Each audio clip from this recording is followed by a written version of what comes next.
સુરત में पड़ी रहेला वरसाद में रेस्क्यू करायेला लोको माटे फूड पेकेट तैयार करवामां आव्या। मालाभाई साराभाई पडियात्रा एज्युकेशन ट्रस्ट द्वारा फूड पेकेट तैयार कराया। 1 लाख जेटला फूड पेकेट विविध झोन में मोकलवामां आवशे। जरूरियात प्रमाणे આગળના દિવસોમાં પણ સેવાઓ ચાલુ રખાશે। વરસાદી આફતમાં હવે ટ્રસ્ટ દ્વારા તંત્રને સહયોગ આપવામાં આવ્યો। તંત્ર દ્વારા રેસ્ક્યુ કરાયેલ લોકોને હોમ સેન્ટરમાં રાખવામાં આવ્યા। તમામ ઝોનના હોમ સેન્ટરમાં ફૂડ પેકેટ મોકલવામાં આવશે। વિજયભાઈ માલાભાઈ ભરવાડ। વિજયભાઈ કઈ પ્રકારની સેવા ચાલી રહી છે?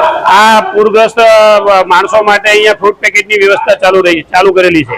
શું શું બનાવવામાં આવ્યું? અહીંયા 1 લાખ પાણીની બોટલ છે, 1 લાખ ફરસાણના સૂકો નાસ્તો છે, 1 લાખ બિસ્કિટના પેકેટ છે અને 1 લાખ 200 ગ્રામ જેટલી ખીચડીના પેકેટ થાય એવી માટેની ટોટલ 4 લાખ ફૂડ પેકેટની વ્યવસ્થા કરવામાં આવી છે। બાકીના ફૂડ પેકેટો મારી બીજી ઓફિસથી છે, ત્યાંથી શરૂઆત ચાલે છે। કાલ રાતનું આવી રીતે કાર્ય ચાલુ છે।